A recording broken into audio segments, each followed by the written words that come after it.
ಅಗ್ನಿ ಶಬ್ದದ ಅರ್ಥವನ್ನ ಈಗ ನೋಡಬೇಕು.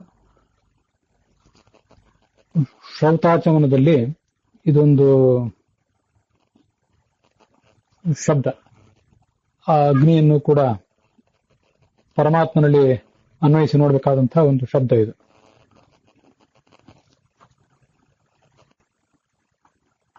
ಅಗ್ನಿಶ್ಚ ಅಪಿ ಅಂಗನೇತೃತಃ ಅಂತ ಹೇಳಿ ತತ್ವ ಸಂಹಿತ ಅನ್ನೋ ಗ್ರಂಥವನ್ನು ಆಚಾರ್ಯರು ಉದ್ಧರಿಸ್ತಾರೆ. ಇದು ಛಾಂದೋಗ್ಯ ಭಾಷ್ಯದ 4ನೇ ಅಧ್ಯಾಯ. ಅಲ್ಲಿ ಪೃಥ್ವಿಯಾದಿ ಶಬ್ದದ ನಿರ್ವಚನವನ್ನ ಹೇಳುವಂತ ಒಂದು ಪ್ರಸಂಗ. ತನಗೆ ಅಂಗ ಅಂತ ಕರೆಸ್ಕೊಂಡಿರುವ ಈ ಜಗತ್ತನ್ನ ನಿಯಮಿಸುವುದರಿಂದ ಆತನಿಗೆ ಅಗ್ನಿ ಅಂತ ಹೇಳ್ತಾರೆ. ಅದಲ್ಲದೆ ಋಗ್ಭಾಷ್ಯದ ಅಗ್ನಿಮೀಳೆ ಪುರೋಹಿತಂ ಅನ್ನುವ ಒಂದು ಮಂತ್ರವನ್ನು ವ್ಯಾಖ್ಯಾನಿಸುವ ಪ್ರಸಂಗದಲ್ಲಿ ಅಗ್ರಯವ ಅಭಿಪೂಜ್ಯತಾಂ ಅಗ್ರ್ಯತ್ವಂ ಅಗ್ರ ನೇತೃತ್ವಂ ಅತ್ಯಂ ಅಂಗಾಂಗ ನೇತೃತಾಂ ಅಂತ ಈ ಎಲ್ಲ ಅರ್ಥಗಳನ್ನ ಅಗ್ನಿ ಶಬ್ದ ಹೇಳ್ತದೆ ಅನ್ನೋದನ್ನ ಆಚಾರ್ಯ ತಿಳಿಸ್ತಾರೆ. ಇದೆಲ್ಲ ಆ ವ್ಯಾಸ ನಿರುಕ್ತಿಗೆ ಅನುಗುಣವಾಗಿ ಅಗ್ರಣಿತ್ವಂ ಇರಗ್ನಿತ್ವಂ ಇತ್ಯಗ್ರಿ ನಾಮ ತದ್ಭವೇತ್ ಏವಮೇವಾಹ ಭಗವಾನ್ ನಿರುಕ್ತಿಂ ಬಾದರಾಯಣ. ವ್ಯಾಸ ನಿರುಕ್ತಿಗೆ ಅನುಸರಿಸಿದಂತಹ ವಿವರಣೆಗಳಿವೆಲ್ಲ. ಆ ಅಗ್ನಿಶಬ್ದ ಭಗವಂತನನ್ನ ಹೇಗೆ ವರ್ಣಿಸ್ತದೆ? ಭಗವಂತ ಪ್ರಥಮ ಪೂಜ್ಯನಾಗಿದ್ದಾನೆ. ಅಗ್ರೇ ಏವ ಅಭಿಪೂಜ್ಯ, ಮೊದಲೇ ಪೂಜ್ಯ, ಎಲ್ಲ ದೇವತೆಗಳಿಗಿಂತಲೂ ಮೊದಲು ಪೂಜ್ಯ. ಅಗ್ರ್ಯ ಅಂದ್ರೆ ಉತ್ತಮನೂ ಆಗಿದ್ದಾನೆ. ಅಗ್ರ ನೇತೃತ್ವ, ಮುಖ್ಯ ನಿಯಾಮಕ. ಈ ಜಗತ್ತಿಗೆ ಬೇರೆ ತತ್ವಾಭಿಮಾನಿ ದೇವತೆಗಳು ಕೂಡ ನಿಯಾಮಕರಿದ್ದಾರೆ, ಇವನು ಮುಖ್ಯ ನಿಯಾಮಕನಾಗಿದ್ದಾನೆ. ಮತ್ತೆ ಅತ್ಯಂ ಲಯಕರ್ತೃತ್ವವನ್ನ, ಮತ್ತೆ ಅಂಗಾಂಗ ನೇತೃತಾಂ ಅಂಗ ನಿಯಾಮಕತ್ವವನ್ನ, ಅಂಗಾಗ ನೇತೃತಾಂ ತನ್ನ ಅಂಗವಾದಂಥ ತನಗೆ ಗೌಣವಾದಂತಹ ಈ ಜಗತ್ತನ್ನ ಆತ ನಿಯಮಿಸ್ತಾ ಇದ್ದಾನೆ. ಮತ್ತೆ ಸ್ವತಃ ಪ್ರವೃತ್ತಿ ಇಲ್ಲದ ಈ ಜಗತ್ತಿಗೆ ನಿಯಾಮಕತ್ವವನ್ನು ಹೇಳ್ತಾ ಇದ್ದಾನೆ. ಇಷ್ಟ ಅರ್ಥಗಳು ಆ ಅಗ್ನಿ ಎಂಬ ಶಬ್ದದಿಂದ ನಮಗೆ ಸಿಗುತ್ತವೆ. ಅಗ್ರೇ ಅಂದ್ರೆ ಮೊದಲು, ಅಭಿಪೂಜ್ಯ ಪೂಜಿಸಲ್ಪಟ್ಟವನು. ಅಗ್ರ ಅಂತ ಶಬ್ದ ಇದೆ, ಅದಕ್ಕೆ ನೀ ಅಂತ ಒಂದು ತದ್ದಿತ ಪ್ರತ್ಯಯ ಬಂದು ಮುಂದೆ ರಕಾರವು ಕೂಡ ಲೋಪವನ್ನು ಕಂಡು ಅಗ್ನಿ ಅಂತ ಆಗ್ತದೆ. ನೀ ಅನ್ನುವುದೊಂದು ಅಲ್ಲಿ ಪ್ರತ್ಯಯ. ಅಗ್ರ್ಯತ್ವಂ ಅಂತ ಒಂದು ಉತ್ತಮ ಅಂತ ಅದಕ್ಕರ್ಥ. ಅಗ್ರ್ಯ ಅನ್ನೋ ಶಬ್ದದಲ್ಲಿ ಅಗ್ರ್ಯ ಅಥವಾ ಅಗ್ರ ಅಂತ ಶಬ್ದ ಇಟ್ಕೊಂಡಾಗ ಅಗ್ರಸ್ಥಾನದಲ್ಲಿ ಇರುವ ಅಂತ ಅದಕ್ಕರ್ಥ. ನೀ ಅಂತ ಅನ್ನೋದೊಂದು ಪ್ರತ್ಯಯ, ರಕಾರ ಲೋಪವನ್ನು ಕಾಣ್ತದೆ, ಅಗ್ನಿ ಅಂತ ರೂಪ ಕಾಣ್ತದೆ. ಮತ್ತೆ ಅಗ್ರ ನೇತೃತ್ವಂ, ಅಗ್ರನೇತ, ಅಗ್ರ ಅನ್ನೋ ಶಬ್ದ ಅಲ್ಲಿ ನೀ ಧಾತು.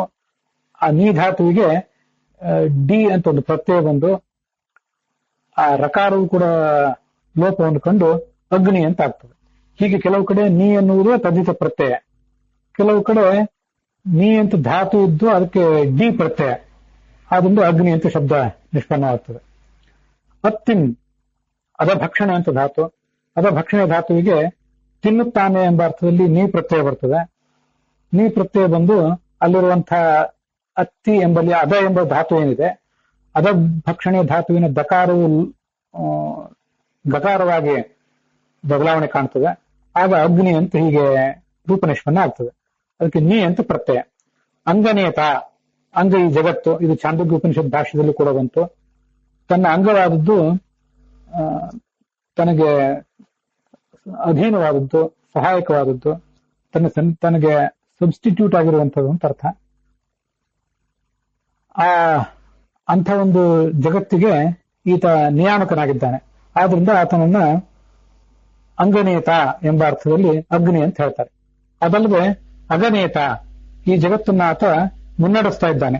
ಈ ಜಗತ್ತು ತಾನು ಚಲನ ಇಲ್ಲದ್ದು, ತಾನು ಚಲನವಿಲ್ಲದಂತಹ ಈ ಜಗತ್ತಿಗೆ ಆತ ಚಲನವನ್ನು ಕೊಡುವುದರಿಂದ ಈ ಭಗವಂತನನ್ನ ಅಗವಾದ ಜಗತ್ತಿಗೆ ನಯನ ಕೊಡುವುದರಿಂದ ಆತನನ್ನ ಅಗ್ನಿ ಅಂತ ಹೇಳ್ತಾರೆ. ಅಂಗನೇತೃತ್ವತಃ ಅಂತ ಇಲ್ಲಿ ಹೇಳಿದ್ರಲ್ಲ, ಅಂಗವಾದಿ ಜಗತ್ತನ್ನ ಆತ ಮುನ್ನಡೆಸ್ತಾನೆ ಅಂತೇಳಿ. ಅಂಗವಾದ ಜಗತ್ತನ್ನು ಮುನ್ನಡೆಸುವುದು ಅಂದ್ರೆ ಏನರ್ಥ? ಅದಕ್ಕೆ ಹೀಗೆ ತೈತ್ರಿಯ ಉಪನಿಷತ್ನಲ್ಲಿ ಅರ್ಥವನ್ನು ವಿವರಿಸ್ತಾರೆ. ಅಂಗ ಅಂದ್ರೆ ಆಗಂತುಕ ಅಂತ ಅರ್ಥ. ಸ ಆತ್ಮ ಸರ್ವದೇವಾನಾಂ ಚತುರಾತ್ಮ ಜನಾರ್ದನಃ ತಸ್ಯ ಬ್ರಹ್ಮಾದಯಃ ದೇವಾಃ ಅಂಗಮಾಗಂತುಕತ್ವತಃ ಅಂತ ತೈತ್ರಿಯ ಉಪನಿಷತ್ತಿನ ಭಾಷ್ಯದಲ್ಲಿ ಸ ಆತ್ಮ ಅಂಗಾಹ ನಿನ್ಯ ದೇವತಾಹ ಅಂತ ಇದರ ಅರ್ಥವನ್ನು ವಿವರಣೆ ಮಾಡುವಂತಹ ಪ್ರಸಂಗದಲ್ಲಿ ಹೇಳ್ತಾರೆ. ವ್ಯಾಹೃತಿಗಳ ಅರ್ಥ ಇತ್ಯಾದಿಗಳನ್ನ ವರ್ಣನೆ ಮಾಡುವಂತಹ ಒಂದು ಪ್ರಸಂಗ ಅದು. ಅನಿರುದ್ಧಾದಿ 4 ರೂಪವುಳ್ಳಂತಹ ಭಗವಂತ ಎಲ್ಲ ದೇವತೆಗಳಿಗೂ ಕೂಡ ಆತ್ಮ ಅಂದ್ರೆ ಸ್ವಾಮಿಯಾಗಿದ್ದಾನೆ. ಅವನಿಗೆ ಈ ಬ್ರಹ್ಮಾದಿ ದೇವತೆಗಳು ಅಂಗ ಅಂತ ಕರೆಸ್ಕೊಂಡಿದ್ದಾರೆ. ಯಾಕೆಂದ್ರೆ ಅವನಿಂದ ಉತ್ಪನ್ನರಾದವಾದ್ದರಿಂದ. ಆಗಂತುಕರು ಅಂದ್ರೆ ಆತನಿಂದ ಹುಟ್ಟಿದವರು. ಹೀಗೆ ಹುಟ್ಟಿದವರು ಅನ್ನುವ ಅರ್ಥದಲ್ಲಿ ಎಲ್ಲಾ ಜಗತ್ತನ್ನು ಕೂಡ ಆತನ ಅಂಗ ಅಂತ ಹೇಳ್ತಾರೆ. ಇಂಥ ಜಗತ್ತನ್ನ ಮುನ್ನಡೆಸುವುದರಿಂದ ಆತನಿಗೆ ಅಂಗನೇತ ಆದ್ರಿಂದ ಅಗ್ನಿ ಅಂತ ಹೇಳ್ತಾರೆ. ತನ್ನಿಂದ ಹುಟ್ಟಿರುವ ಈ ಜಗತ್ತನ್ನೆಲ್ಲವನ್ನು ಹುಟ್ಟಿಸಿ, ಜಡ ಚೇತನಾತ್ಮಕವಾದ ಜಗತ್ತನ್ನು ಹುಟ್ಟಿಸಿ ಅದನ್ನ ಪಾಲಿಸಿ ಅದನ್ನು ನಾಶ ಮಾಡುವವನು. ಹೀಗೆ ಅಗ್ನಿ ಅನ್ನೋ ಶಬ್ದಕ್ಕೆ ನಮಗೆ ಆತನನ್ನ ಆ ಪರಮಾತ್ಮ ಆ ಜಗತ್ತನ್ನ ಹುಟ್ಟಿಸ್ತಾ ಇದ್ದಾನೆ, ಅದನ್ನ ನೇತ ಪಾಲಿಸ್ತಾ ಇದ್ದಾನೆ, ಮತ್ತದನ್ನು ನಾಶ ಮಾಡ್ತಾ ಇದ್ದಾನೆ ಅಂತ ಕೂಡ ಅರ್ಥ ಸಿಗ್ತದೆ. ಅದೇ ಆ ಋಗ್ಭಾಷ್ಯದಲ್ಲೇ ಅತ್ತಿಂ ಅಂತ ಹೇಳಿದ್ದಾರೆ. ಅತ್ತಿ ಅಂತ ಹೇಳಿದ್ರಿಂದ ಆತ ಅದನ್ನ ನಾಶಪಡಿಸ್ತಾನೆ ಅನ್ನುವ ಅರ್ಥ ಅಲ್ಲಿ ತಾನಾಗೆ ತಿಳಿಯಿತು. ನೇತ ಅದರ ಪಾಲನೆ ಮಾಡ್ತಾ ಇದ್ದಾನೆ. ಪಾಲನೆ ಮಾಡ್ತಾ ಇರುವುದರಿಂದ ನೇತ ಎಂಬ ಶಬ್ದಕ್ಕೆ ಪಾಲನ ಅಂತ ಅರ್ಥ ಇರುವುದರಿಂದ ಪಾಲನ ಕರ್ತೃತ್ವವು ಕೂಡ ತಿಳಿಯಿತು. ಮುನ್ನಡೆಸುವುದು. ಮತ್ತೆ ತನ್ನ ಹೊಟ್ಟೆಯೊಳಗಿದ್ದಂತಹ ಈ ಜಗತ್ತನ್ನ ತಸ್ಯೋದರಸ್ಥ ಜಗತಃ ಸದಮಂದ ಸಾಂದ್ರ ಅಂತೆಲ್ಲ ಹೇಳ್ತಾರೆ. ಅವನ ಹೊಟ್ಟೆಯೊಳಗಿರುವ ಜಗತ್ತೇ ಹೊರಗೆ ಬಂದು ಈ ಎಲ್ಲ ರೂಪದಿಂದ ವಿಕಸಿತ ಆಗಿದೆ. ಆದ್ರಿಂದ ಅಗ್ನಿ ಅನ್ನೋ ಶಬ್ದಕ್ಕೆ ಜಗತ್ತಿನ ತನ್ನಿಂದ ಹುಟ್ಟಿದ ಜಗತ್ತಿಗೆ ಸೃಷ್ಟಿಕರ್ತ, ಪಾಲನಕರ್ತ ಮತ್ತೆ ನಾಶಕರ್ತ ಈ ಎಲ್ಲ ಅರ್ಥಗಳು ಕೂಡ ಅಗ್ನಿ ಎಂಬ ಶಬ್ದದಿಂದ ನಮಗೆ ತಿಳಿಯುತ್ತವೆ. ಇಲ್ಲಿಗೆ ಅಗ್ನಿ ಶಬ್ದದ ನಿರ್ವಚನ ಮುಕ್ತಾಯ ಕಂಡಿದೆ.